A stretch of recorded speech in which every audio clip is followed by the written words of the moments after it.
you, colleagues, and welcome everyone to this evening's lecture and public event.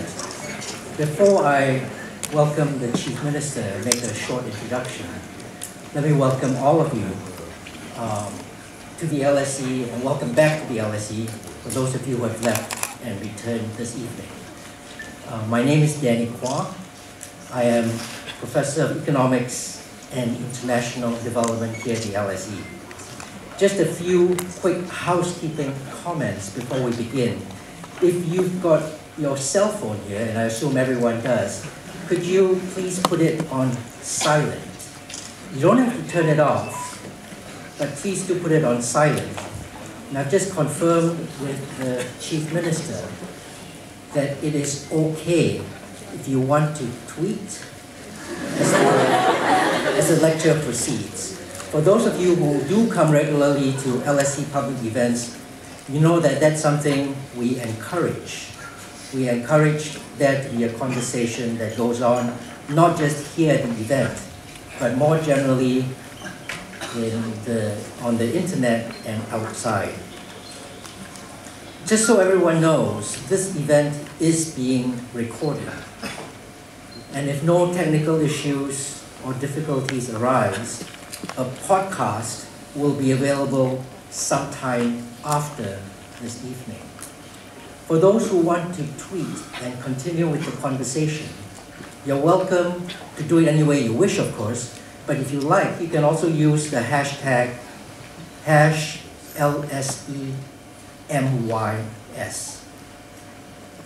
Now, the Chief Minister has agreed to speak for about 30 minutes, following which there will be a question and answer session. This evening, we don't have the usual wireless roving microphones, but there are microphones on both sides of the stage, as you see here. And what I would like to do as chair is to invite people. I think we can do this sensibly. There won't be, there won't be issues, but if there are, then we'll figure out some other way to go along. But towards the end of the lecture, those of you who wish to ask questions, if you could, whether from upstairs or downstairs, line up along the sides of the room, just queue up so that you will then get your turn at asking a question. If that doesn't work because all of a sudden all 600 of you rush to the microphones, I'll have to impose some other allocation mechanism, but in the meantime, that's what I would like to do. Now let me turn to this evening's event proper. We have this evening, unless you've been living under a rock, one of the giants of Malaysia's political landscape come speak to us this evening at the LSE. He has been Secretary General of the DAP. He has been Chief Minister since 2008 of Penang. Penang Island happens to be where I grew up. And I, along with many other observers, the Economist newspaper, the World Bank, and others, have recorded how Penang achieved economic success early on, but then through global competition and a range of other factors, had diminished in significance. Again, unless you've been living under a rock, you will know that Penang, since 2008, under the stewardship of the Chief Minister, has seen a dramatic resurgence.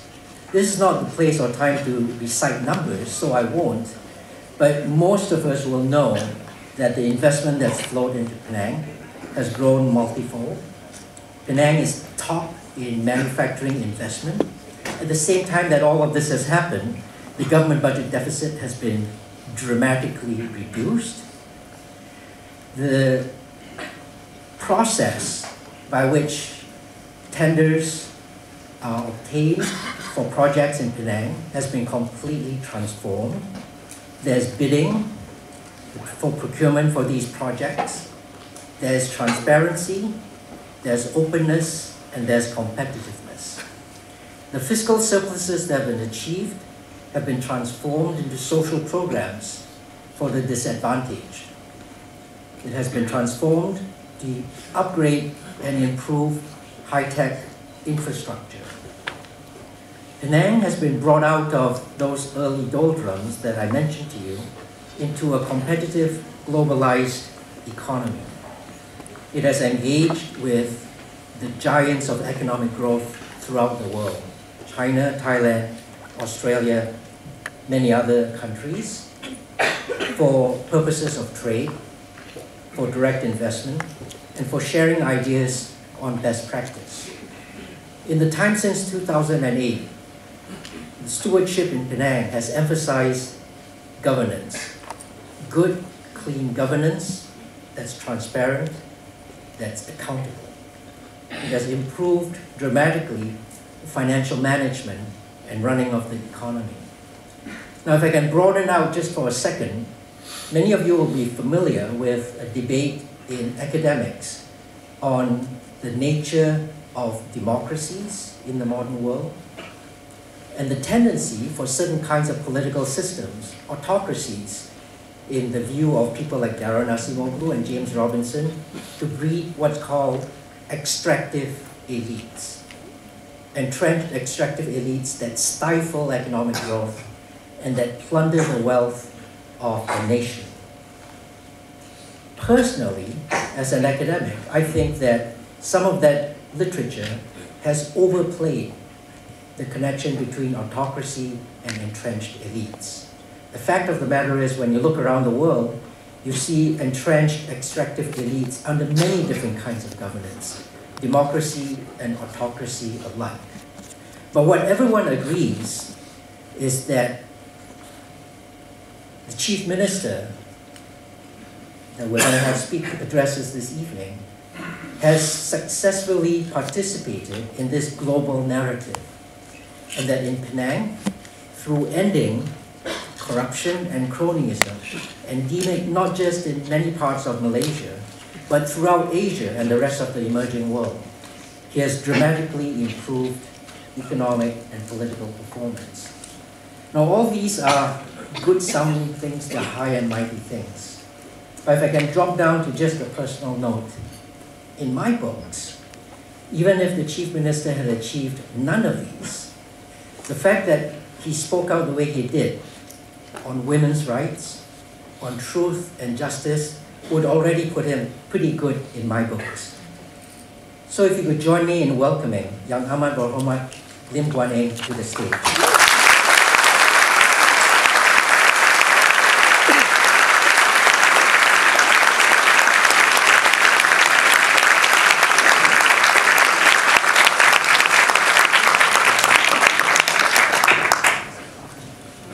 Thank you very much, Professor Danny Kwa. That was a very kind, much too kind introduction. And of course, all the wonderful Malaysians and friends of Malaysia who are gathered here tonight at the LSE. Salam Ubah to everyone.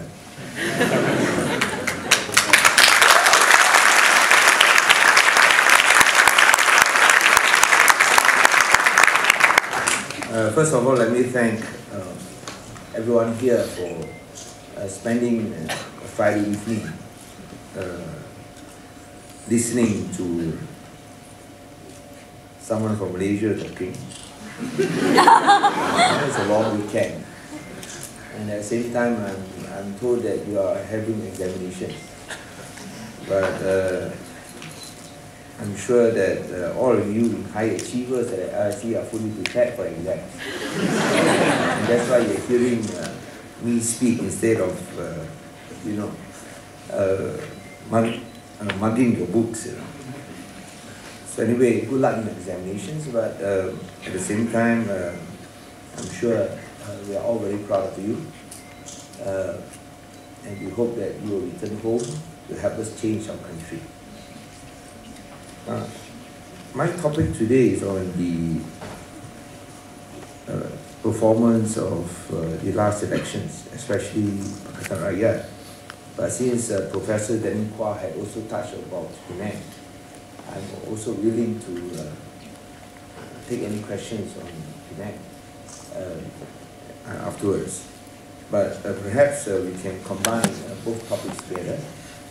And as you know, in the last elections, on the 5th of May, there was what I would say a tectonic shift. Tectonic shift in terms of Pakatan Rakyat winning the elections, but not allowed to hold power.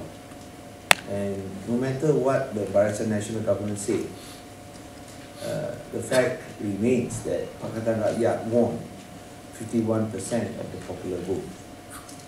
And I would like to thank all those who voted as an overseas voter in London. You all contributed to that, towards that 51% of the popular vote. Now, I'm proud of the 11.2 million Malaysians who voted at last elections. You know, at the last elections, the turnout was 84.5%, and that is the highest in our electoral history. And so many of Malaysians turned up to vote that it was amazing that somehow we could finish all of that by 5 p.m. I was told that the Malaysian High Commission extended it after 5 p.m. So of course, this is something that is positive, and definitely in the event there's still a long queue, the time should be extended so that no one who line up should be denied that right to vote. Now, despite Barisan Nasional winning in terms of parliamentary seats, I must say that Pakatan Rakyat exceeded expectations. Because frankly, before the 5th of May, I did not expect Pakatan to win the 13th general elections.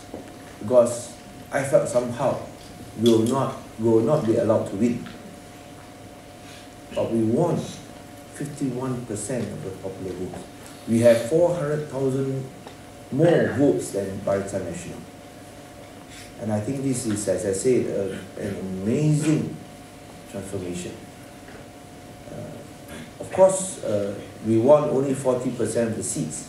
We won 89 seats. Barisan won 133. Despite increasing our popular vote by 4% compared to the last elections, we won only 7 more seats, and the minority party managed to win nearly the same number of seats. But that, of course, is another story, shows the unfair gerrymandering of seats that they have implemented since 1957.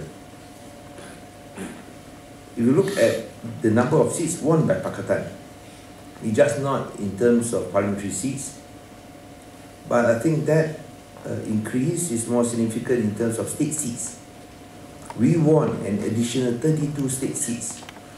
PAS won 2 extra seats, PKR won 8 extra seats, and of course YAB won 22 extra state seats. We increased our popular vote in every state except in Kelantan and in Kedah. As you all know, that we lost Kedah, and BN won the state fair and square. They won not only more popular votes but also more state seats. The other state seat where we lost in popular vote was Kelantan, but surprisingly, BN also lost in terms of popular votes.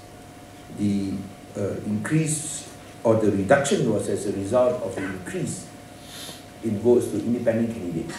So despite PR losing popular votes in Kelantan in these elections compared to 2008, PR managed to retain Kelantan because BN also lost in terms of popular votes. But what I think troubles many is not only the national question, but also what happened in Perak. You know, in Perak, PR won 55% of the popular vote, and yet we lost power. In the 2008 general elections, Pakatan Rakyat won 52.5%, of the popular vote, and we want power. Now the general trend will be that if you win more popular votes than in 2008, we should be able to win back Perak. But what happened was the opposite. And of course, at the national level, we could not win Putrajaya, despite winning 51% of the popular vote. And I think that goes back to the question of the justice in the electoral system, and why Pakatan Rakyat, especially Anwar, held many 505 blackout rallies to highlight this travesty of justice, to highlight the unfair gerrymandering of constituencies, to highlight the need to have one person, one vote, one value in our electoral system. A stark contrast, seats like Putrajaya, number of voters 17,000, 1-7, won by Barisan Nasional, compared to Kapa, 160,000 voters, won by Pakatan Rakyat. If we have one person, one vote, one value, I'm sure you have won. We have got at least 10 more state seats, 10 more parliamentary seats, if this principle was respected. And I think the list goes on and on. So the response from the Barisan National Government has been very intense. I think I just heard that they have finally released the 3 leaders, Tamrin, Tian Chua, and Haris Ibrahim. But they're going to charge 2 more Pakatan leaders, Thomas Su, the newly elected MP for Timur, and also Perak Pakatan Rakyat state leader on Monday. We do not know how many more people will be charged. Amongst those on the list is, of course, Anwar himself, Lim Guan Eng, and those who spoke at the Blackout 505 rallies. So I'm supposed to be also on the list because I spoke in some of these rallies. I don't know whether this would also count.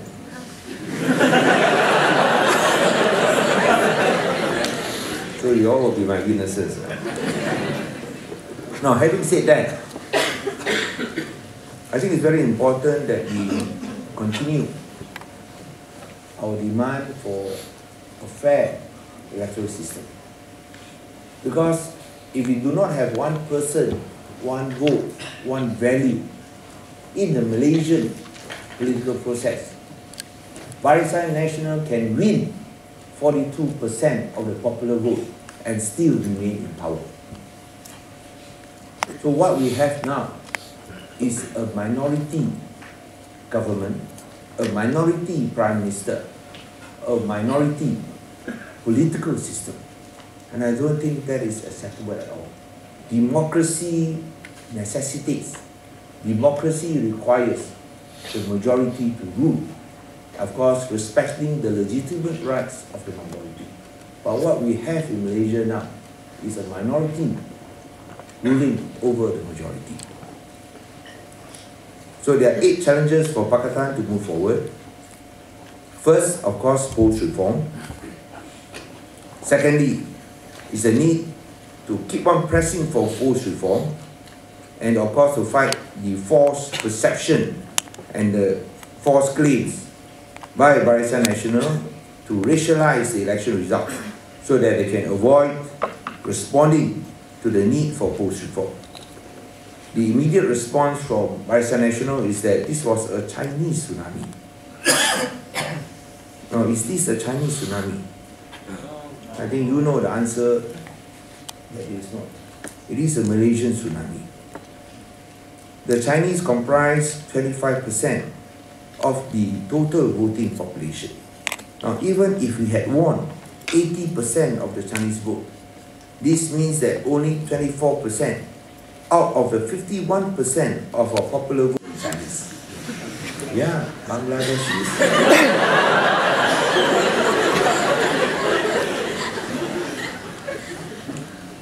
I would like to condemn strongly that the other 27% came from non-Chinese voters.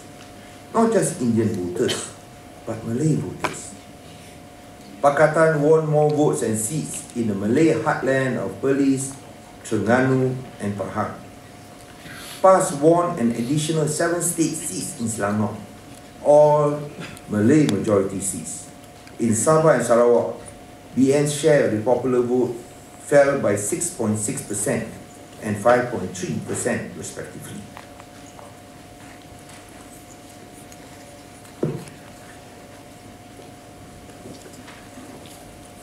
And you look at the number of seats that we won, without Malay support, there's no way that Pakatan can win not only the additional parliamentary and state seats, but of course, winning the majority of the popular vote.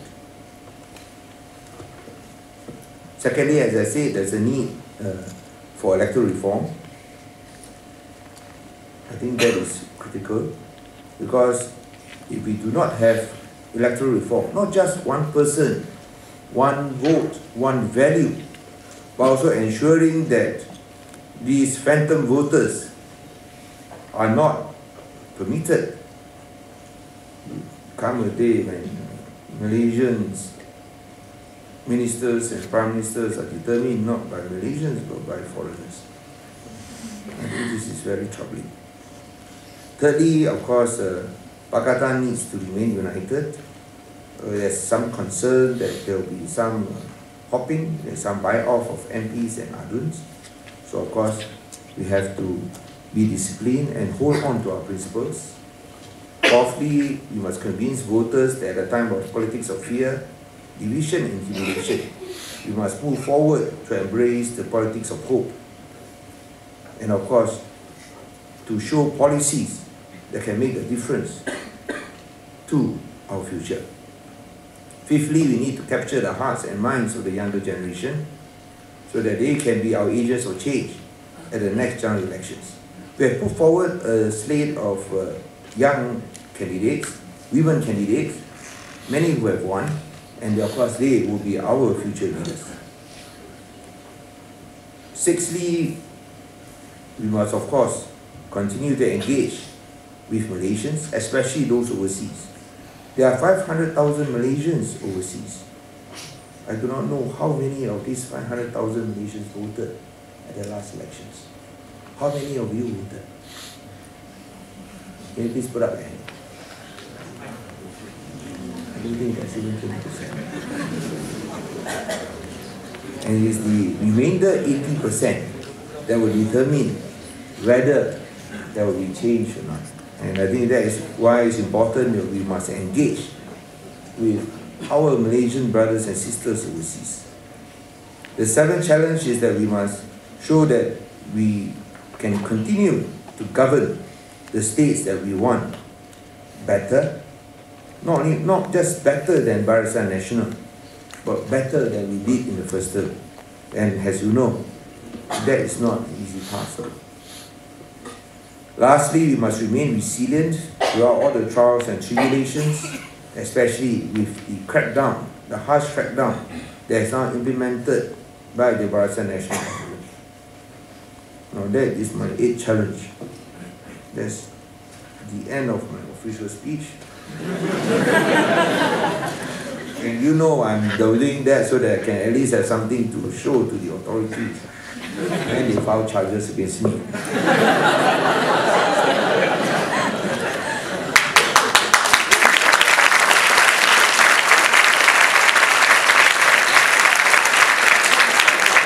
I expect charges to be filed, of course. But that doesn't mean that we are going to submit and we're going to flinch from our task given by the voters to bring change to Malaysia. As you know, we believe that the time for Malaysia to move forward depends on our courage to embrace change. Because only when we embrace change, then only can we win the future for Malaysia. And what is the future for Malaysia.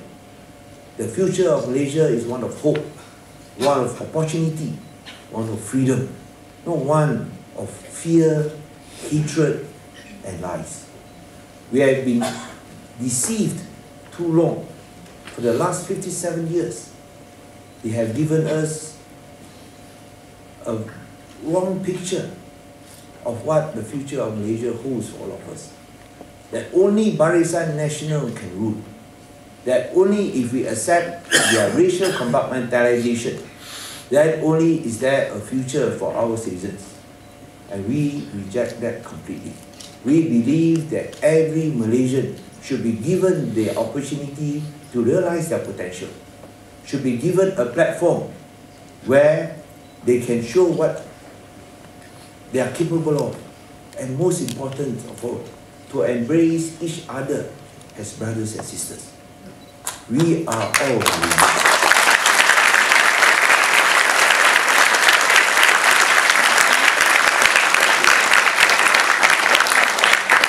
We are all Malaysians. We reject completely the notion that one race is superior to another. Just as we reject the notion that one race can never improve themselves. We believe passionately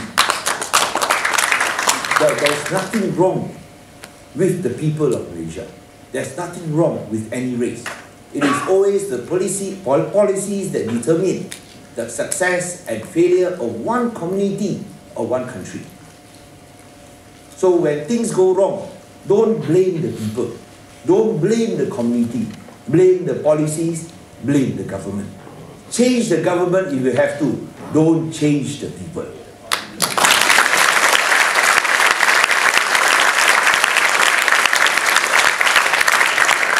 I would like to give the example of China. You know, in the 60s, China was derided as the Asia economic sick man. The people were amongst the poorest and considered the laziest in the world. Why? Is it because there's something wrong with the Chinese? No. It's because of wrong policies. Now, once Deng Xiaoping liberalized China, changed the policies, instead of everybody partaking from one iron rice pot, doesn't matter how hard you work, everybody will get the same bowl of rice. Once that is abandoned, and whether you get your bowl of rice will depend on how hard you work. Look at the amazing transformation of China. From being the Asia economic sick man, they are now the second largest economic power in the world. And all because they implemented different policies. The same goes for Malaysia. It is the policies, the right policies that matter, the flawed policies that must be removed. And if they refuse to remove the flawed policies, the time has come for us to remove the government.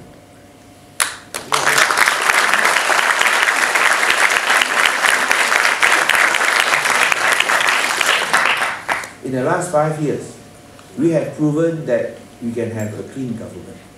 We have proven that a clean government can outperform a corrupt government. In the last 5 years, we have also proven that we can have an efficient civil service, even though that civil service is dominated by the Malays. But the Malays can also be efficient and can be productive. When we implemented open tenders in Penang, it was seen as revolutionary because it has never been done in Malaysia. And I still remember Barisan Nasional and UMNO stating that by implementing open tenders, that will be the end for Malay contractors, because Malay contractors can never compete in an open tender system. But you know today, after 5 years of open competitive tenders, government procurement in Penang, 70% is won by Malay contractors.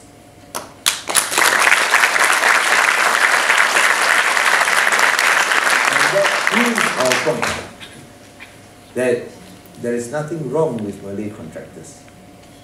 If you force them to compete, they can compete. It is the UMNO contractors that is the problem. Now, why is it that the Malaysian government refuses to implement open competitive tenders, even though Penang has proven that Malay competitors, Malay contractors can compete as well as the non-Malay contractors? I think you know the answer. If we expect Barisan Nasional to change, I think we are deceiving ourselves. And that's why we offer a different proposition to Malaysians. And I think in the last elections, Malaysians have shown that they are willing to choose a different path. Now, we ask you to join us on this exciting journey to change, because simply Malaysia deserves better. I do not want to make a long speech, because I think you'll get very much more from the interactive session we're going to have afterwards. I'm certain you have many questions to ask. And feel free to ask any questions. There's no issue that is too sensitive. We believe in freedom of speech, and of course in London especially, you have every right to disagree with me. You can ask any question you want, and I'll try my best to answer your question. Thank you very much.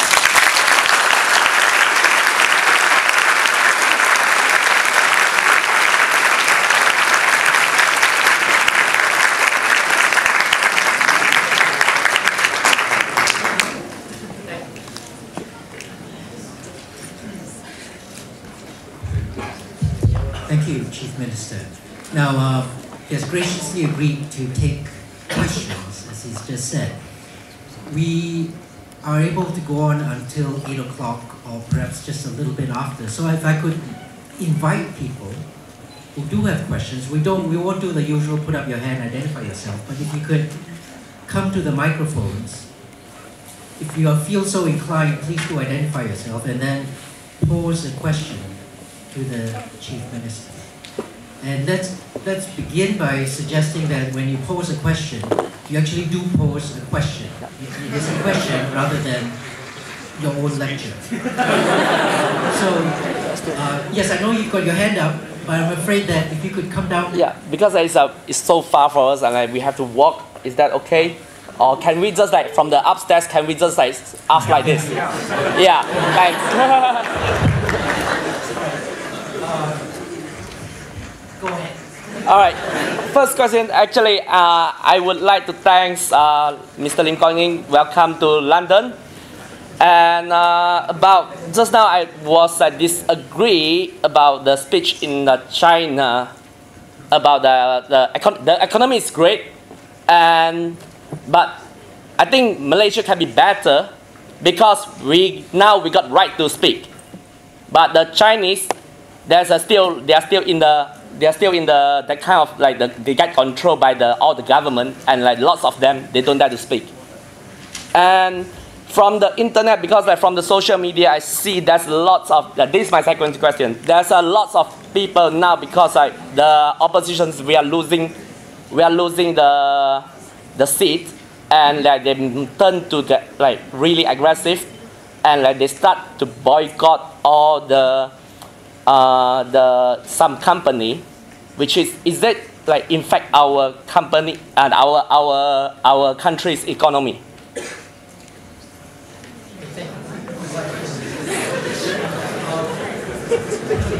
Thanks. Before the Chief Minister begins answering, it might be useful to take questions in a group. So if anyone else has a question, yes, please. You have to shout. I'd like to know how would the Chief Minister, safeguard the young people's career while at the same time they are politically active. Because currently I've been hearing news that people have been charged to go to court, and with a criminal record, it's very difficult for them to progress. So as you know, our judicial system in Malaysia is not like Pakistani, whereby all of them walk out. So I don't know how is that going to be protecting the young people while being politically active. Okay, thank you. Can I just have one more question over here? Good evening, YB. My question is what I can see in Malaysia is younger generations, youth, they are more polarized than ever, even before. When I'm studying, I got all my friends, Malay, Chinese, and all that. So as a chief minister, what is the initiative or policy taken by your government to reunite the younger generation right now? Thank you. Thank you for these questions. Sorry, I didn't get your name, Mr. Jin.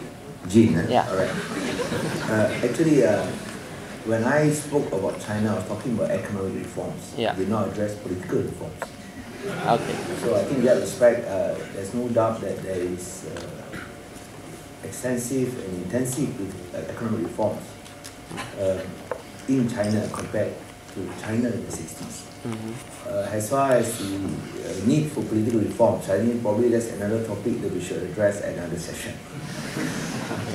Okay, and then I think you were addressing the proposed boycott of products by some Chinese companies, products of some Chinese companies by Barisan National supporters. Yeah. I think that is an issue, of course, that we strongly object, especially even Asia is now a victim of a campaign, a concerted campaign, as a result of the comments made by CEO Azran, who was actually disgusted with Utusan Malaysia. And he said that this is a racist newspaper. And I think it is comments by Azran, a Malay CEO of AirAsia and AirAsia X, that gives us hope that there are sufficient number of Malaysians cutting across racial boundaries, that they want to see a Malaysia that gives everyone a fair go, that believes every Malaysian can be better. Whether you are Malay, Chinese, Indian, Iman or Kadazan, it does not matter. We are all Malaysians.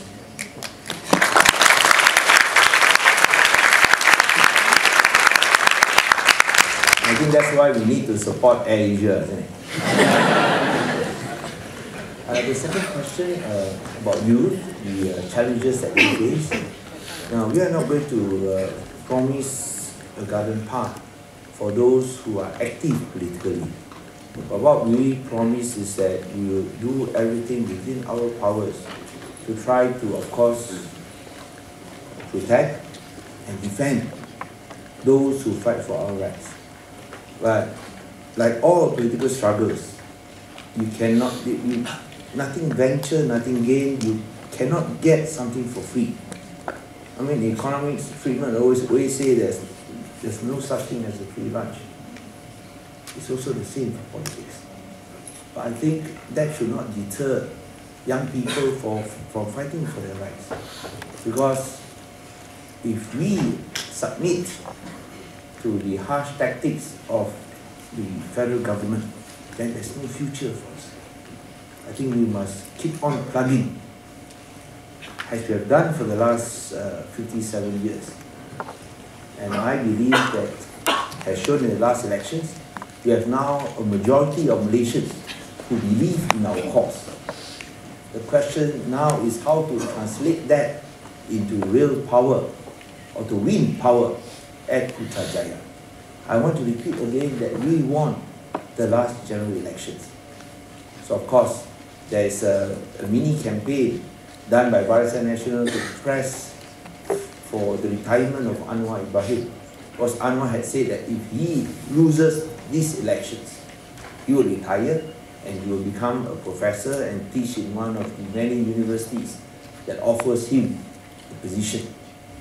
But as Anwar rightly said, Pakatan did not lose the last elections. Barisan National lost the last elections. But because of gerrymandering, the winner becomes the loser, and the loser becomes the winner. And this is something that we want to make right. We do not want the next elections to be stolen again from us. And finally, for the last question, I'm sorry I didn't get your name. there is racial polarization in Malaysia, done by Barisan Nasional. But 51% of Malaysians reject Barisan Nasional's racial polarization. And that is the majority. I do not deny that there is racial polarization, but I think that has reduced significantly. Over the years, I'm sure that it will be more evident at the next general election. You will see more and more Malaysians taking a non-racial approach. Corruption. There's no color barrier to corruption. You know, in Pakatan Rakyat, PAS, PKR and YAB, we have our differences. But we agree also on many things.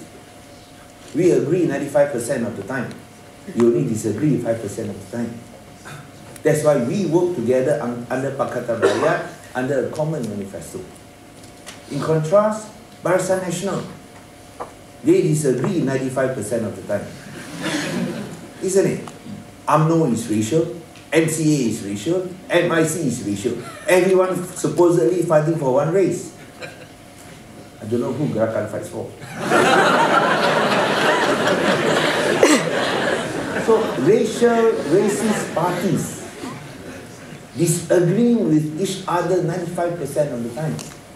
And yet they can cooperate and work together under Barisan Nasional. Disagreeing 95% of the time, agreeing only 5% of the time. And yet they can cooperate. Now what do they agree upon?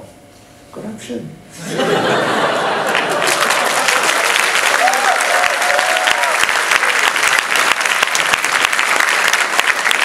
It doesn't matter whether you're a Malay, you're a Chinese, or an Indian. You may be fighting only for Malay rights, fighting only for Chinese rights, fighting only for Indian rights. Or no corruption. You are all Muhibah Satu Malaysia.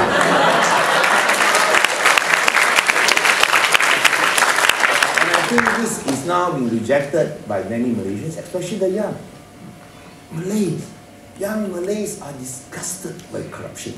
And that's why they voted in overwhelming a clear mandate for Pakatan Rakyat at the last elections. We estimate at least 56 to 58% of young Malay voters voting for Pakatan at the last elections. Until some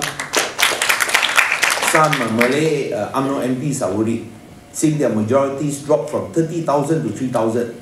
They say next elections mati lah. UMNO MPs.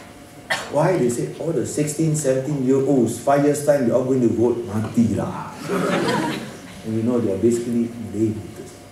Because they know they will never, well, in all likelihood, they will never vote for UMNO and Barisan Nasional.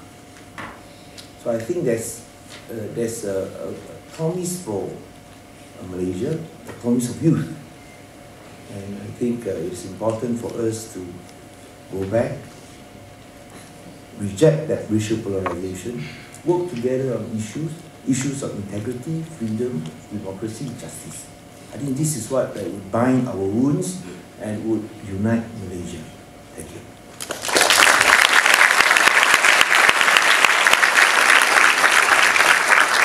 As you can see, there's quite a backlog, so we'll take two questions from here. Two people. First two people there. Hi, my name is Aaron Rahman. In Professor Danny Hua's appraisal of Penang, the focus was primarily on the economic powers of Penang. In my opinion, PN is doing relatively well as well, economically. My concern is with social controls. The AP has a history of muzzling free speech. If I may quote the Malaysian Insider article, Lim Guan Eng today defended Penang's decision to ban UMNO-owned Utusan Malaysia, calling it a party organ masquerading as a newspaper. So my concern is, would these type of things happen under your administration? Thank you. Second question. Good evening. My name is Shen. My question is more to do with your current party. I was wondering, given the rather lackluster results that PAS achieved this election and the fact that they lost Kedah during this election, do you think that it is still, from an objective point of view, politically wise to be associated with the party? And if you do, what strategy do you see them employing going forward in order to regain states like that? Thank you. This next question. Hi. I've been a PNAC for more than 2 decades, and this is my first time having such engagement with the Chief Minister. Probably, I don't know, is it DAP or is it in London? I don't know. But thank you very much for sharing. My question is, as PNAC, I have 4 questions, if you don't mind.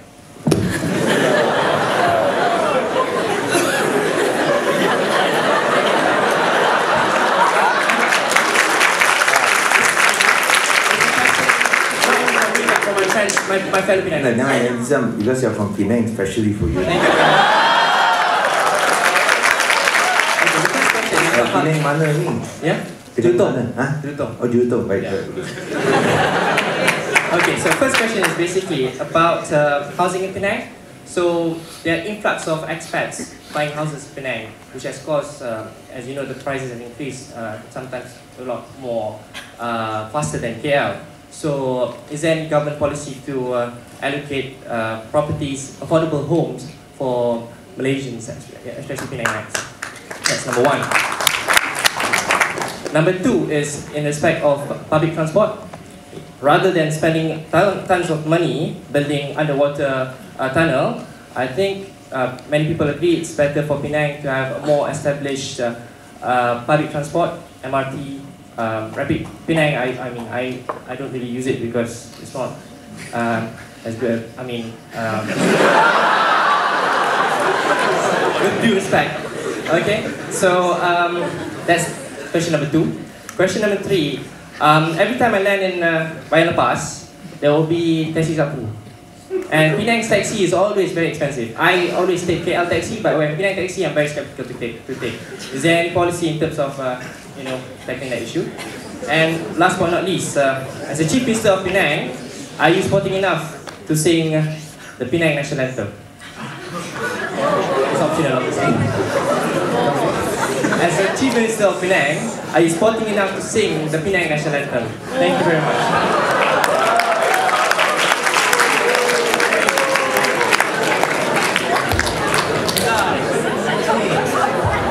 If you want to begin answering those questions, you can start singing first if you like.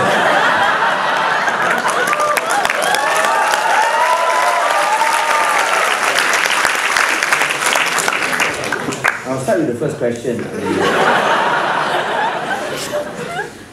And the question of the economic success in Penang.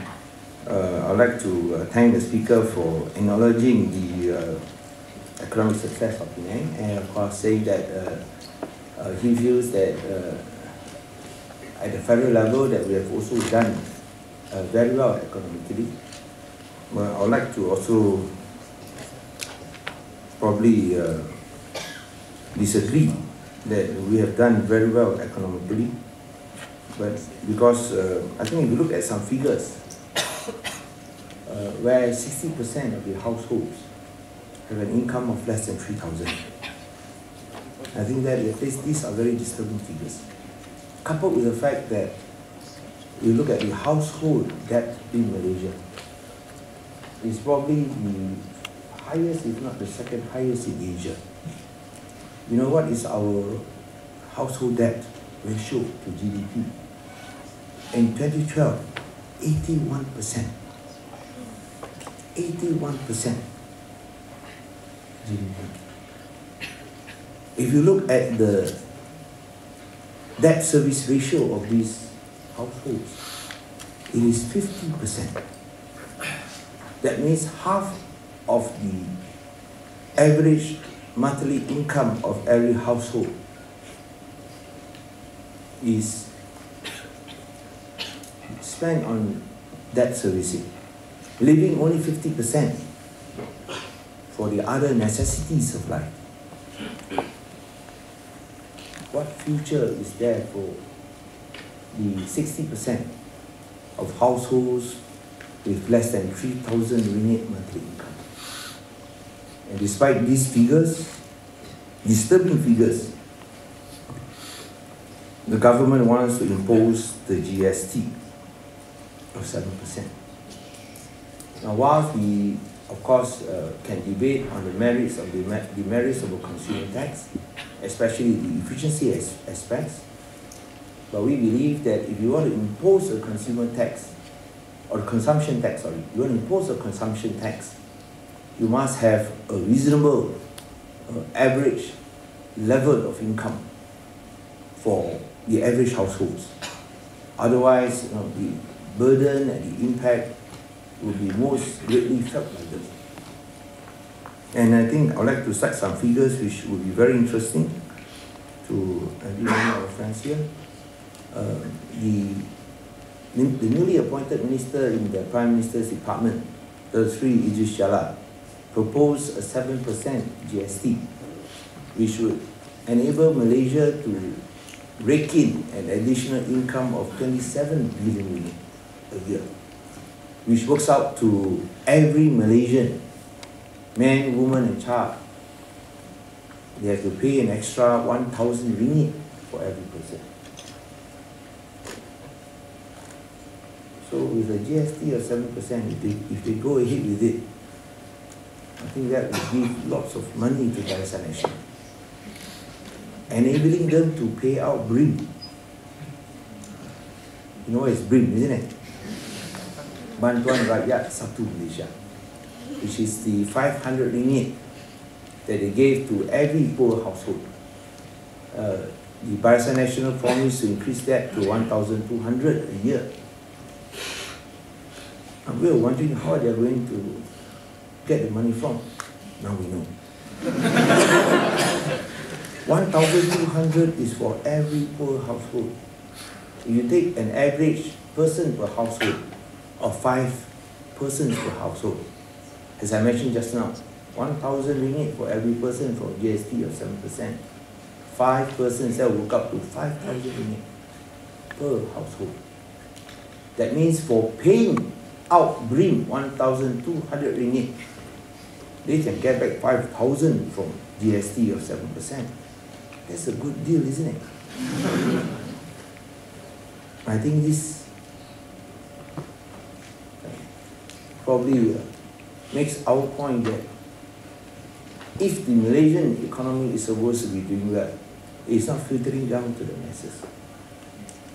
If you thought they are doing well, I think there's only a limited number or a limited circle of people who are doing well. Those who are very well connected, those who move around with the higher social circles of Paris Hilton and the like. They are doing very well. I don't think ordinary Malaysians are doing very well. Talk to the poorer sections of Malaysians.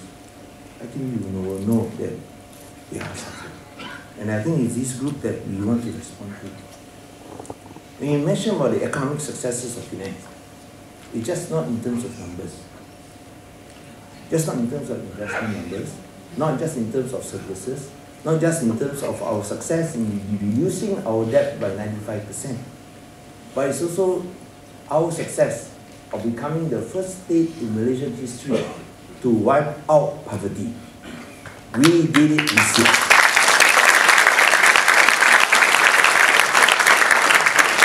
There's no household in Penang with an income below the poverty level of 770 ringgit a month. Any household with an average income of less than 770 ringgit a month, the Penang state government would top it up until it reaches 770 ringgit. So that will allow every family to escape poverty. You know, there are some families that get the full 770 ringgit a month. I never expect that to happen. But there are families in Penang that get 770 ringgit a month. If we don't start this program, how are they going to survive? How are their children going to survive? Now, we are able to do it because of our annual surpluses. We spent around 20 million for this poverty eradication campaign. Something that Pakatan National could not do for 50 years. We did it in 5 years. Similarly, if we had one power, we would be able to wipe out poverty within 5 years. There will be no poor people under Pakatan Rakyat after 5 years. Of course, under Barisan, the poverty, the rate will still remain the same. The poor will still remain the same. So, if you look at the economic successes, it's just not at the top level. It is also at the bottom level. And that's what we want, is to uplift, to lift up those from the poorer sections of society. Of course, when you mentioned that, I think the first questioner mentioned about social controls, especially press freedom. Now, when we talk about not welcoming the Barisan National Controlled Media, when they come, we don't chase them out. They are still attending our press conferences. It's just that we do not invite them. Why? Because we fear them. Why do we fear them? Because they never bring the truth. Even when we give them written statements, they will twist it. And when we ask for a clarification, they refuse to print a reply. There is no right of reply. That's why we have to sue them sometimes. And sue them every time. I've sued them twice, and I've won on both occasions. But I cannot be suing them every day. I've got nothing else to do. And you know, Utusan Malaysia, for them, freedom of the press means freedom to lie. I don't think you agree with that. Even though you may be a supporter of Barisan National, you don't agree with that. They have accused me of banning religious processions during the Prophet Muhammad's birthday. That is a lie. I sued them, I won. They have lied that I demolished Malay kampungs. It's actually unknown that demolished Malay kampungs, but yet I get the blame. They claim that I do not allow or permit Malays to be gainfully employed. A whole series of lies. As I said, I can't be suing them on every occasion. But when they come, we allow them to be present, but we try not to, of course, speak too much.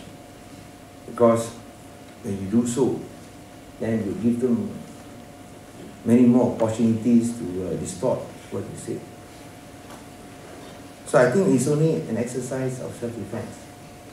That we try to stay as far as possible from the Barisan National Controlled Media. Not just Utusan Malaysia, also NST, and of course, now and then, the Star. We know who the owners are. Now, if Pakatan Rakyat had one power, what we would have done is to relink the ownership of these media companies from political parties. Political parties should not control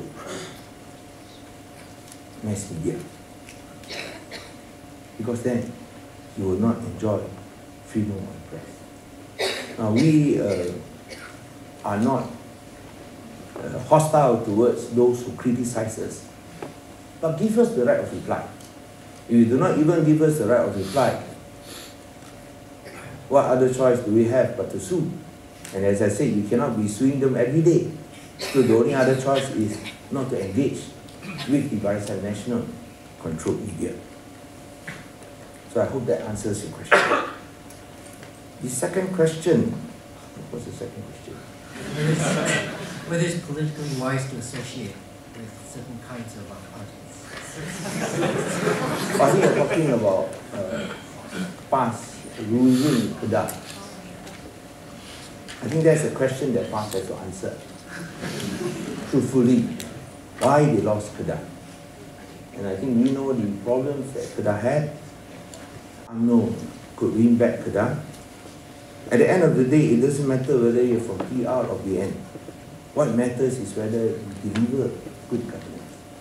If you fail, the people will reject you. If you succeed, then the people will reward you.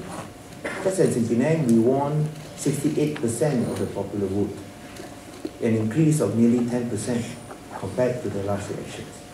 And we believe that this is because we delivered good governance until we increased our support even amongst the Malay voters. So to say that we are only a mono racial party, I think that is not quite correct. The third question is from Penang Knight. This talks about housing in Penang. Sometimes when you are very successful, these are some of the side effects. Many people want to come to Penang because Penang is now the most livable state in Malaysia. For the first time in history, Penang is a more livable city than Kuala Lumpur. We achieved that in 2011 and 2012. Never before has KL been number 2 as far as being a livable city. But Penang beat Kuala Lumpur in 2011 and 2012. And I think one of the, of course, negative impact is the rise in housing prices. As you know, that Penang is now cleaner, greener, safer, and healthier. Isn't that so? Yes. Have you ever been to Penang or not? Is Penang cleaner or not? Yes. Is Penang greener or not? Yes. Is Penang safer? Yes. And is Penang healthier? Yes. Thank you very much.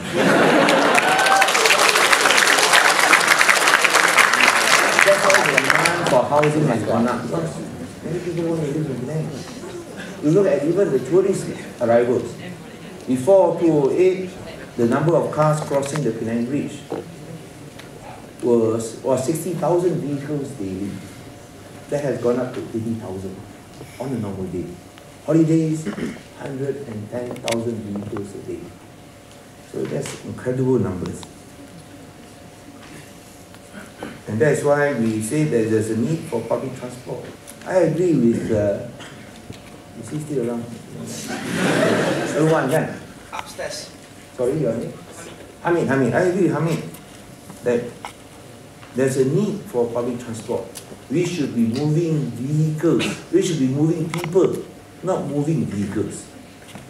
And if given a choice, I would prefer the option of building public transport than building more roads.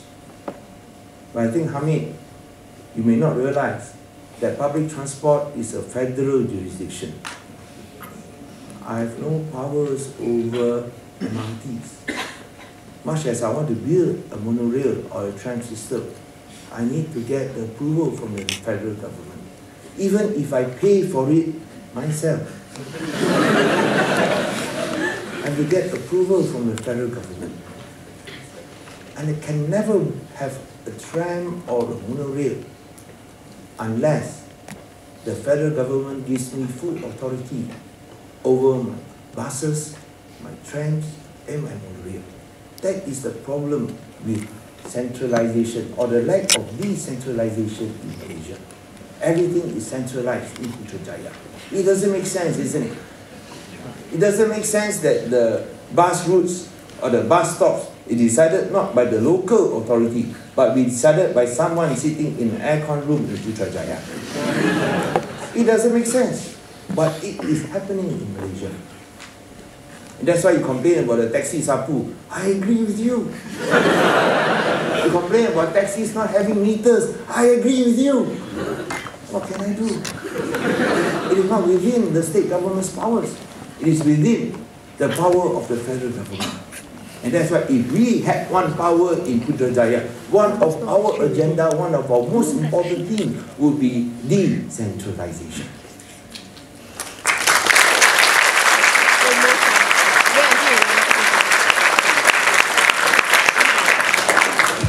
Chief Minister, I'm going to stop you before you start singing.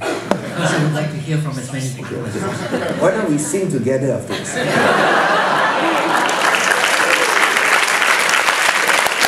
One final point, we talk about foreigners. Actually, the number of foreigners buying properties in Penang is not quite, it has not increased dramatically. And amongst the controls that we have imposed on the foreigners is that we have imposed a limit by setting up a minimum price. In Penang, foreigners can only buy properties above $1 million, above 1 million ringgit. For landed properties on Penang Island, it is 2 million ringgit. So the percentage-wise, it still remains the same. So I don't think that the impact comes from foreigners. The increase in housing prices comes from locals, both in Penang and outside Penang. And of course, we try to redress the problem of lack of affordable housing by building them ourselves. We'll be building over 22,000 units over the next 5 years. Thank you.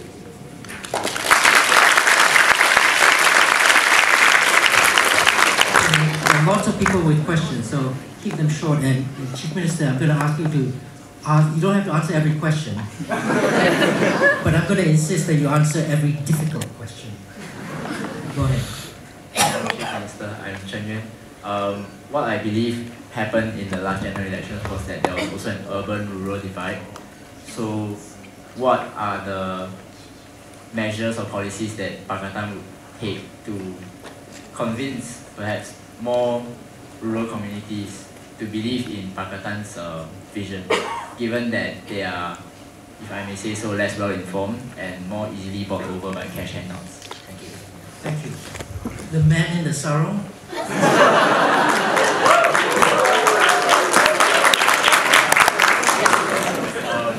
My question is regarding the redelineation of constituencies. I know that Pakatan Rakyat can deny unfair redrawing of the constituencies, but would it be possible for Pakatan Rakyat to actually influence the Electoral Commission to redraw them fairly this time? Is that out of the question within this next redrawing of the boundaries? Thank you. Go ahead. YB Lim. I have a difficult question on the future of vernacular school in Malaysia. Because I'm personally I had my primary school and secondary school in Chinese school, and throughout the time I didn't have any friends from the north, the Malays and Indians, and my Malay was really bad when I finished my studies. So in the spirit of one Malaysia, what do you think should be done with this? Because I think it's a real question. It's a difficult question, but it's a real question. Thank you. One more from on top. Yes, the gentleman in the middle. I'm from Hong Kong, but I have the pleasure to live with amazing Malaysian friends over the past 2 years. So they are amazing mathematicians who earn themselves government scholarships from Malaysia to study in the UK. But I've noticed two aspects of the government sponsorship policy, maybe which you can comment on. The first is there is a quota that I've noticed for each of the racial communities. And that was in the suburban seat. So clearly it was not so much as a racial divide, it was more of a geographical divide. So not demographic, but more geographical. Now the question is, how do you get the rural communities to support PR so that we can be empowered? Especially, you've got to face down the cash handouts. As long as the electoral process is not clean, you can't stand up on your politics. And we do not expect the Elections Commission to be clean. Because the Elections Commission is not clean, that is why Barisan Nasional won. If the Elections Commission had been clean, I think PR would be empowered. But we continue to have hope of our rural brothers and sisters, because the internet penetration in the rural communities can only grow bigger. And as I mentioned just now, the younger voters would tend to trend towards Pakatan Rakyat. Of course, the task would have been easier if you can get more rural support. This is where, of course, Pakistan National tries to exploit by fixing up the delineation of the constituencies. Which goes to the second question of, can we expect the Elections Commission to be fair? Can we expect the Elections Commission to be fair? They are appointed not because of their independence and fairness, but because of their partiality. And I would think that the only way out is to exercise the numbers that we have, because in order to push through the constituency delineation, you have to have a 2/3 majority. And Pakistan National does not have the 2/3 majority. So we can prevent, or we can at least work towards a fairer electoral system that can reflect the will, or more accurately reflect the will of the people, by using our more than 1/3 seats, number of parliamentary seats that we won at the last elections. Future of vernacular in education. I'm very positive towards vernacular education.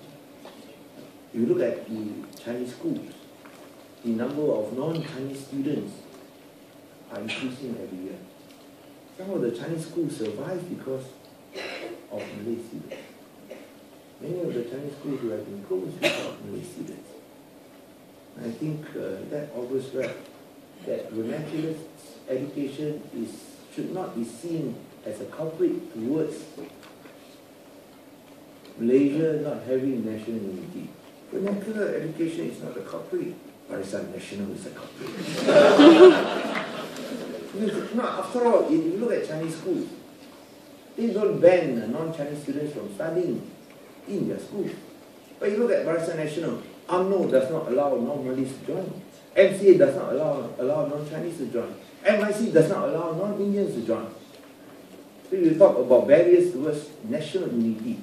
Are these not the agents of national disunity? I think that will be the real question. And we talk about Satu Malaysia is an empty slogan. What Satu Malaysia when you have Zulkifli Nurdin who denigrates the Hindus or the Indians, Ibrahim Ali who denigrates non-Malays, these are candidates for UMNO and Pakatan National. This is not Satu Malaysia, this is Pintu Malaysia.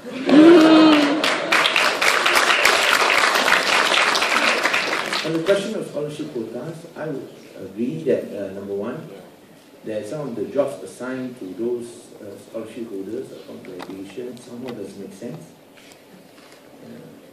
Nothing very much makes sense.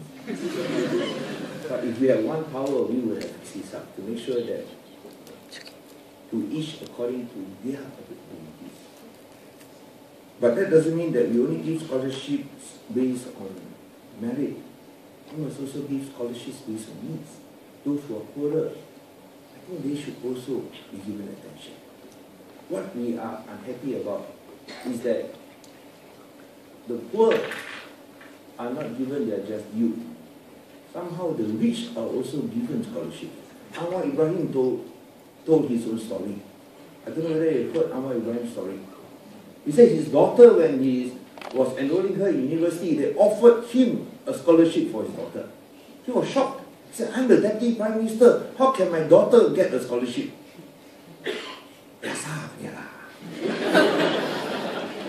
That's powerful cause. I think this is what that we are supposed to. That it should be those who are really in need should be deserving recipients of scholarships, coupled with merit. Those who perform well and give excellent results, they should not be denied and deprived their right. So a mixture of merit and needs. I think that is not only in Malaysia that we are looking for. I think many countries, including America and UK, have such a system, isn't it? A mix of merits and needs. If you can do that in other countries, why can't we do that in Malaysia?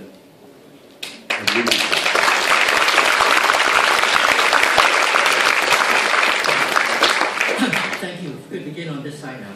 And again, make your questions short and to the point. Hi, sir. First, I'll begin by saying my question is not very much of economical question, but I still hope you answer it because the answer greatly depends on whether my future lies in Malaysia or not.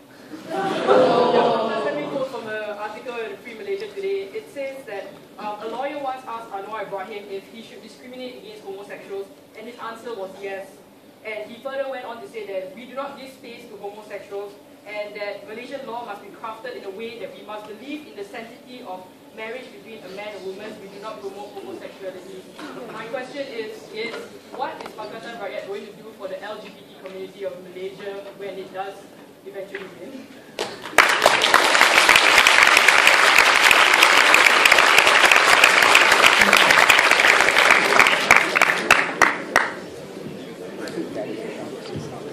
Good evening, Chief Minister. The Jom Ubah slogan was such a big hit, and everyone followed it in the run-up to the last elections. But I think I was a little bit disheartened, and I speak for many, when we saw a lot of people, for example, Muhammad died going into Pakatan. And I'm just wondering, are we going to see a future where Pakatan in the end just becomes a BN or an UMNO Old Boys Club? Thank you. Go ahead.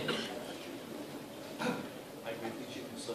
My only question is, I'm just wondering whether Pakatan Rakyat is ready to form shadow governments, state governments and federal governments, given that it doesn't hold federal power now. Thank you. Thank you. Last question over here. Hi, good evening, sir. I grew up in Johor Bahru, and I went to National High School in Johor Bahru, in one of the best schools in the state, apparently. But one day, one of my teachers actually came in and told the non-Malays and the Malays not to hang out too close together. So I spoke back about that, and I was subsequently kind of blacklisted, and I was even accused of cheating a test. So my question here is, how is Pakatan planning to combat against this institutionalized racial whatever disharmony from the very young age? So yeah. Thank you. So I believe in the sanctity of marriage. I mean, that's my personal view. Marriage should be between men and women. But the policies of YAB is not to discriminate Malaysians. So in that respect, I think there should be no persecution and victimization. I'm not here to pass moral judgments, because I don't think I have a right to pass moral judgments. Only God can do so. I believe what I believe passionately. As I said, sanctity of marriage is between men and women. But if we want to pass moral judgments, then as mentioned in the Bible, let those who cast the first stone make sure that they don't live in grasshoppers. So in that respect, we question, why is it that they continue to persecute Anwar Ibrahim with all those allegations? And why they continue to use sex tapes against Pakatan Rakyat leaders in the run-up to the elections? Not just PKR leaders like Anwar and his daughter, but also past leaders. Somehow the AP leaders escaped.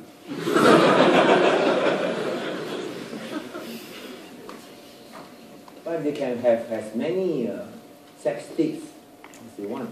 But we know that no matter how many sex tapes they produce, there's only one original.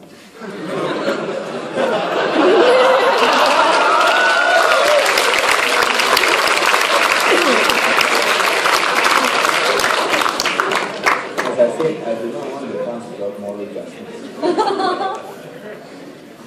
Next, on the question of Jom Ubah, Muhammad is joining Pakistan. And I must say that I was also as much surprised as one who asked the question just now, him joining at the last minute.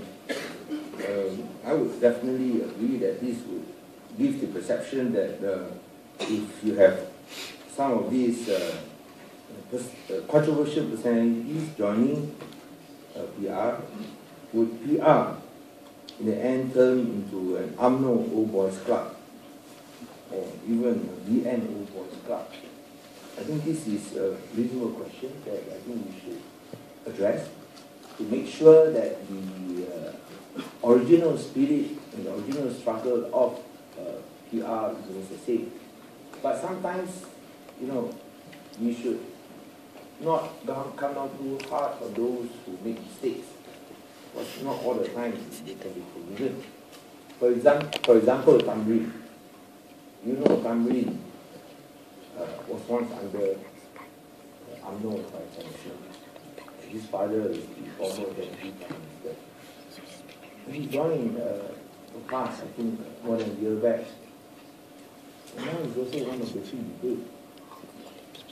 Of course, the question remains whether we can stand the latest pressure exerted on him.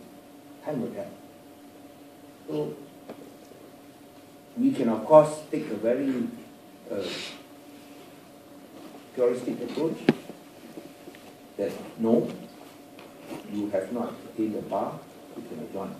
Or we can try to have a big tent approach. We try to get as many to come in.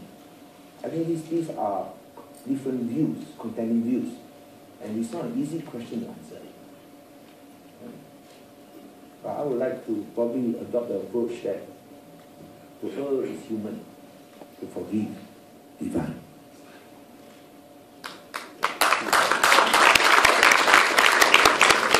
Shadow government, yes, I think we need to do that. Because in the last elections, we have shown that with 51% of the popular vote, we are actually a government in waiting. I think we need to not only show substantial policies, but also that we have substantial personalities that will be able to deliver on these policies. Having one Tony Kwa, one Rafizi, or one Khalid Samad is not sufficient. You must have many more, including probably a few more Lim Guan Engs.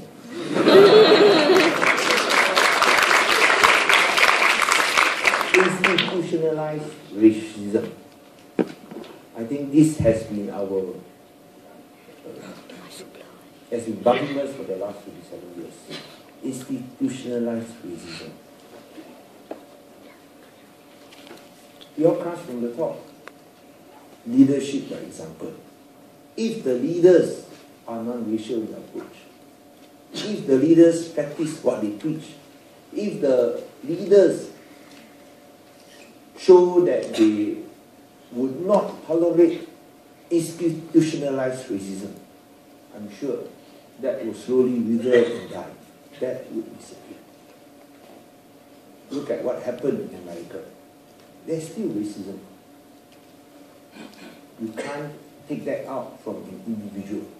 But I think you can safely say there's no institutionalized racism in America.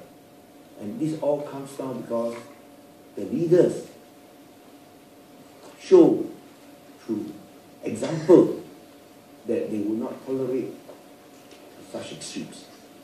And unless our leaders practice the same approach, I'm sorry to say that institutionalized racism will remain. Pakatan Rakyat offers a way out. Despite our, like you say that DAP draws most of support from the non-Malay communities. PKR makes passed from the Malay Muslim community.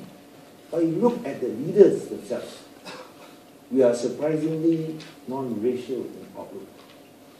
We talk, we speak frankly, we disagree openly, but yet we know that we can work together for the common good of Malaysia. Okay.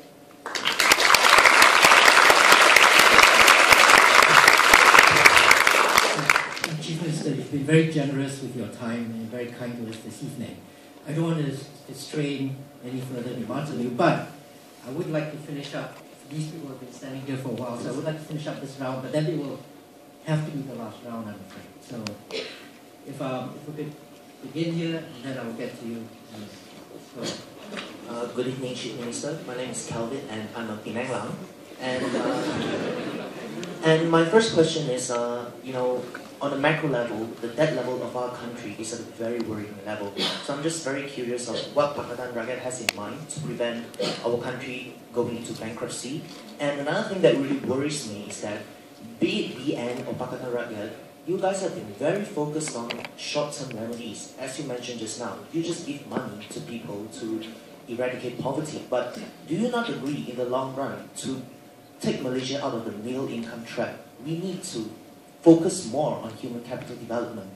And last but not least, as a Penang Lang, maybe you can share with us your vision for Penang in the next 5 years. Thank you very much.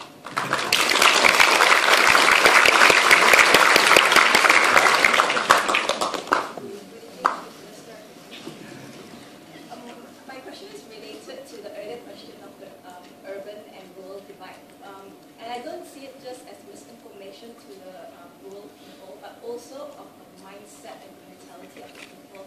Do you think it is the responsibility of a political party, like say PR, to educate and maybe change the mindset of the people? Because in what I saw the last time, when Azmi Ali openly questioned and criticized PR's nomination of Khalid as the Menteri Besar for Survival, a lot of people started calling him katak and a traitor and just something not very nice.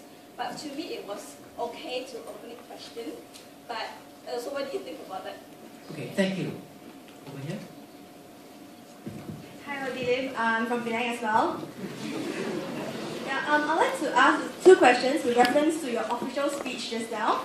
Yeah, with reference to the criticism of gerrymandering, I believe this is an inherited system that we get from the UK after our independence. You mentioned that you will push for electoral reform. So what kind of electoral reform do you think you will push for to empower people with one man, one vote? Should the constituency lines be redrawn, or would you propose a different system of voting? And my second question is regarding the outcome of the elections. On the night of the 5th of May, we see Malaysians spamming Obama's Facebook wall, asking him to come and invade Malaysia, to give us democracy and things like this. What are your take on such actions? Because I believe this is a disgrace to our country's integrity as well. And thirdly, can I ask for a photo opportunity at the end of the session?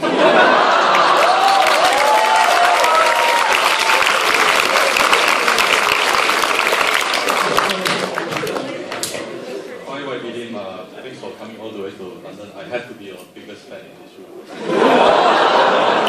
questions. I want a phone call with you as well later. The two questions very quickly.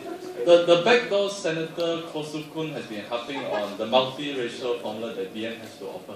Now that MCA has 7 seats, Gerakan has 2 seats, and MIC has 4 seats. What message do you have for Mr. Koh Soo Khoon? And secondly, MCA currently has the single most illegitimate president that we have ever seen. He has called for a very serious and thoughtful post-mortem after the elections. Why, in your opinion, and your many years of political experience, why is it that MCA is so stubbornly out of touch that they do not realize what is happening on the ground?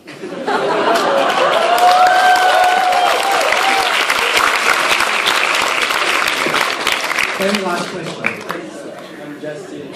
And since you say that Malaysia deserves a better future, so what do you think that the young generation like us can do for the country rather than just voting for the right party?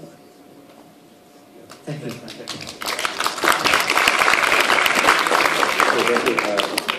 Thanks for all the remarks just now. Calvin, I think, asked about a very serious question of Malaysia going bankrupt. I think this was raised not by Pakatan Rakyat, that was raised by Idris Jalal, the possibility of Malaysia going bankrupt in 2019. And there's, I think, a valid reason why he raised that possibility, because you look at our current debt levels is 502 billion, nearly 55% of our GDP at 2012. But I think that hides or that masks the fact that it doesn't include contingent liability. Contingent liabilities, if you add another 150, 160 billion, we should put us way above the 55% of GDP level required by law. So if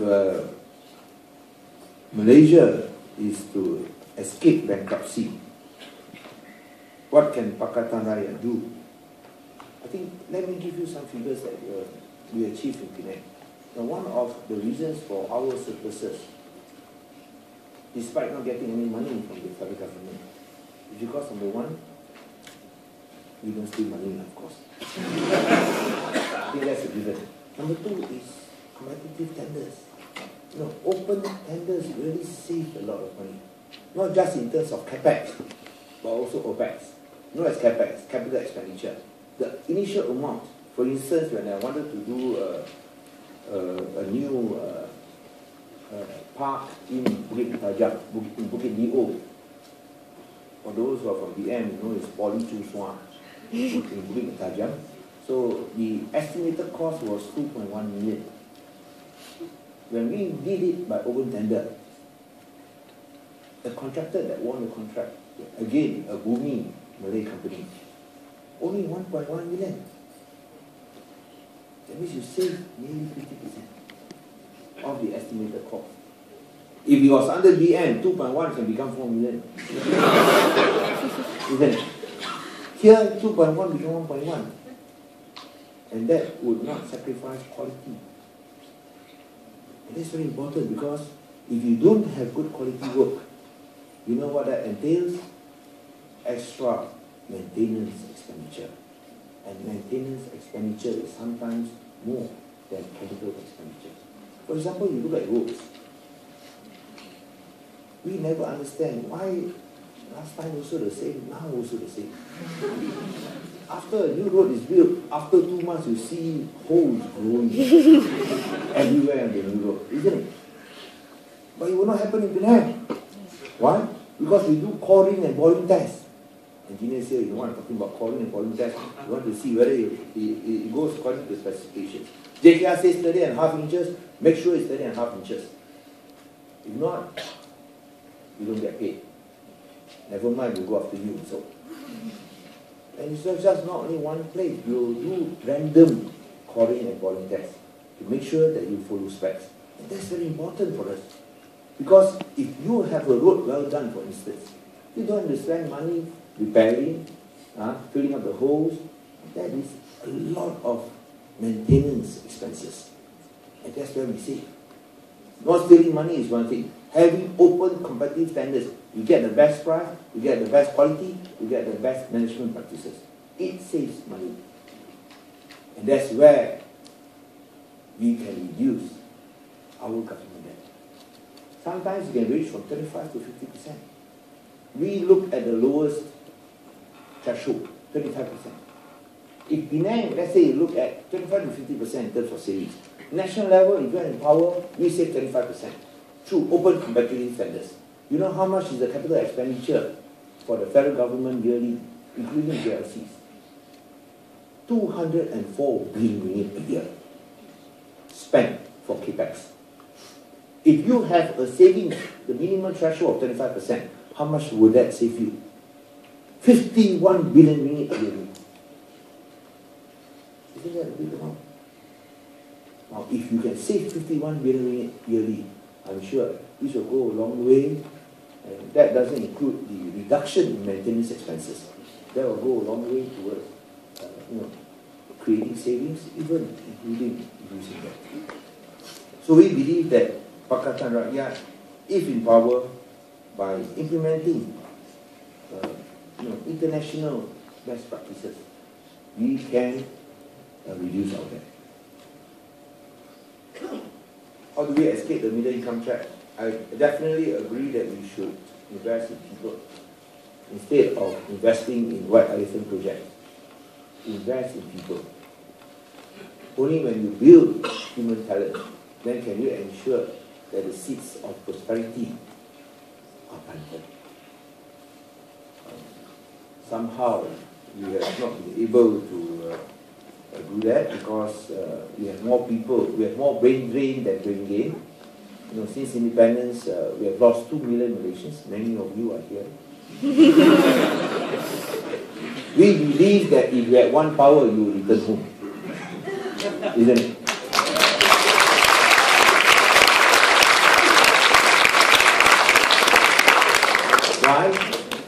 Because, you know, we run a clean government, we will make Malaysia, not just Penang, Malaysia clean, green, safe and healthy.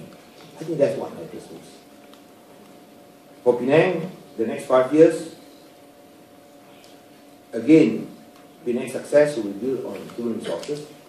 There is no natural resources, so there's nothing much we can do in terms of natural resources. Our success will be built on human resources. Training, retraining, as well as attracting and retaining human talent. We aspire to transform Penang to become an international and intelligent city. What do you mean by an international and intelligent city? International means attaining international benchmarks. Intelligent.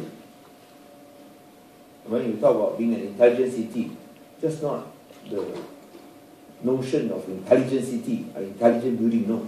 Intelligence like, digital intelligence, ensuring that we have faster or we have broadband penetration. When you are in the UK, it's so convenient, everything is so fast, isn't it? With all those speeds, you go back to Malaysia, you vomit blood.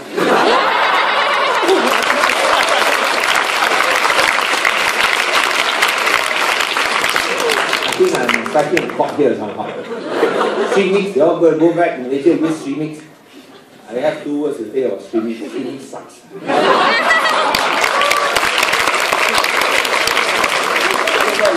try to overcome that by having free Wi-Fi. You know, we have free Wi-Fi in Penang. Penang lah, we have free Wi-Fi in Penang. If we had one power in Putrajaya, we would have given free Wi-Fi in all public places in Malaysia. It costs a little bit lah. I think it is money well spent, isn't it? And on top of that, we improve broadband speeds so that, of course, it reaches international standards. I don't know what is Malaysia's ranking in terms of broadband speeds. You want to see it? It's just probably the same rating as our football team.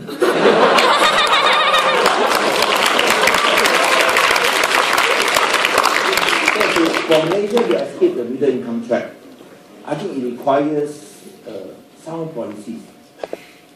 And of course, clean leaders. Yeah, I mentioned earlier and I repeat again that it is policies that determine the success and failure of a country and an economy. For Penang, the next 5 years, international benchmark, intelligent city, not just digital intelligence, but also institutional intelligence. What do you mean by institutional intelligence? No point having the most intelligent people in the world if the government is not intelligent. Once you have a stupid government, you drive all the smart people away. Government must also be smart, isn't it? Together with the private sector, together with civil society, they must be institutional intelligence. They must also be integrity. They must also be sustainability. I think this is what makes an intelligent city. The urban-rural divide, I agree that there's a lot of misinformation. There's a need for education. And we find that our greatest barrier in penetrating the rural vote was that many relied, unfortunately, on DN media like Utusan, Malaysia, NST, and the Star. And also, of course, TV3. And RTM. And you know they bash us all the time.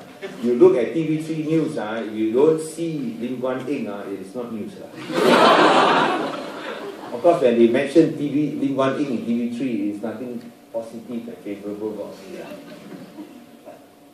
When there is such a heavy reliance on these sources of information, it makes it much more difficult for us. Now, with increasing internet penetration, especially, I think, with the growing number of young people, it gives us an opportunity to reach out to them. And we are also optimistic because, whether you are Malay, Chinese, or Indians nowadays, it's a very different family hierarchy. In the old days, everybody listens to the grandfather. Now, everyone listens to the grandchildren. Isn't it? Oh, they say, okay lah, grandchild say that, and we try down in Penang, Penang is the only city and the only state that has no plastic bag campaign. You go to any supermarket in Penang, you better bring your own shopping bags. Or else you have to pay for your plastic bag. We do it every day of the year. No plastic bag means no plastic bag. Either you buy them or you carry them on your bare hands yourself. When we first started this campaign, we were scolded by the older folks. How do you expect us to throw our rubbish?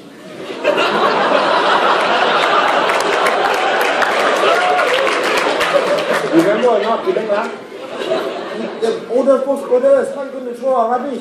Because I cannot reply. Last time your grandfather, grandmother, no plastic bags, how to throw their rubbish? I can't answer them that because they're already angry without their plastic bags. No, we are a very plastic affinity. Our plastic affinity is so high. You look at those men who are not really right in their mind, walking around their street, what do they collect? What they collect? Plastic bag. So affinity is so strong. To break that affinity. The first year we implemented the no plastic bag rule. Scolded every time you go and see OBO, sure scold one. So we decided to go by education system. What we do, we go to the young people, especially the school-going children. Plastic bag, no good.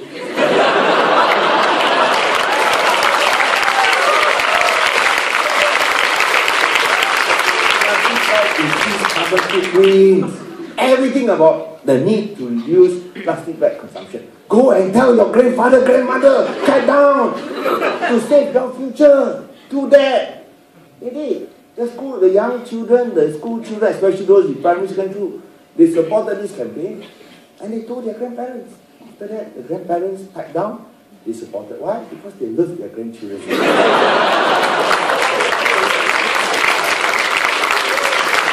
So now, as far as the no plastic bag campaign is concerned in Penang, it's a roaring success, isn't it? Yeah. Why? Because the people accepted, because the young people accepted. This is your future. Why is it that for the first time in history, you see in these elections, the high turnout is caused by what? Number one, what I would describe as virgin voters. Virgin voters. Virgin voters, not first-time voters, Virgin voters, those who are in their 50s and 60s, they never bothered to vote in their lives because they say no hope for a change. Don't waste my time. Come all the way back or line up for 3 hours, waste of time. But now, for the first time, these virgin voters voted. Many of them very nervous. 60-year-old man tell me, how to vote? Not sure, very nervous. But yet, they came in huge numbers. Number one, virgin voters. Number two, first-time voters. Like you, young people, voting for the first time. After registering for the first time. We saw the last stream, the final Southern Run. Long queues. Never seen such a long queue. All determined to vote because it's your future. And the third section, the women voters. The women voters came out in numbers. Why? Because it's for the future of their children. They voted in huge numbers. So it is the young. Your parents and your grandparents will listen to you because they want you to have a better future than themselves. That is why you matter. The young matters. So for the young people, and then you round out that question, what can the young people do? You can do wonders. Talk to the older generation, they listen to you. Talk to your grandparents, to your parents, to your uncles, your aunties. Tell them, your future is assured. Vote for my future. Agree or not? And if you can join us, much easier lah. Whether it's TTR, pass or VAT, never mind lah. As long as you join Pakatan Rakyat. In our journey for change, to embrace the future, to win the future for you. In Penang, we have worked very hard for the last 5 years to prepare the future for our young. The next 5 years, we want to prepare our young also for the future. So it's not only preparing the future for our young, but also preparing the young for our future. And the difference between BN and SPR is that the BN also prepare a future for the young, but it's their own young. The young the sons and the children of the ministers and prime ministers. It is their future that we are preparing for. Whereas we are focused on the children of the farmers, the fishermen, the workers, ordinary Malaysians. It is your future that we are fighting for.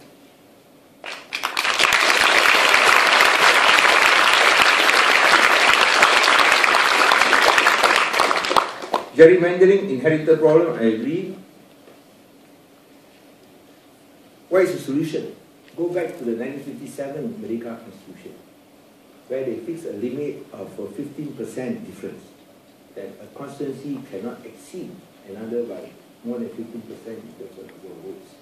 If you look at the average constituency size in terms of voters for PR, it is around 77,000 per constituency. BN, 47,000. So there's a huge disparity, a huge gap. Now, if you can fix, let's say a number, okay, we try to get around 50,000 or 55,000. You should not have a disparity, a deficit, or variation, of more than 15%. I think that would be fair. No, let's say even if we win a majority of the vote, let's say 51%, but we get 49% of the seats, yeah, we also accept it lah. No, these things happen. America also happened, isn't it? Bush won the presidency even though he did not win a majority of the votes, but it was very close. So let's say in the last elections, we have won 51%, but we won 49% of the seats. We would have accepted it totally, no need for blackout 505 rallies. But what we see now is a difference. Win 51% of the votes, only 14% of the seats. In Perak, 55% of the votes not even enough for you to win power. Something is very wrong. That must be changed. That must be addressed. Because otherwise, one person, one vote, one value doesn't matter. And if that doesn't matter, there's no more genuine democracy. Question of Facebook, Obama, I think you leave it to the net citizens. I think you may not agree with them, but I think they have a right to also express their views. So I think this is something that you know, in the internet world is very empowering. Everyone has a right to express their views. I think we have a right, of course, to disagree or to agree. And I think I will leave it at that because I have also my own personal views on this. Kusukun and Chor Lake, I have no advice to give to you. Why? Because beyond redemption, you cannot be saved anymore.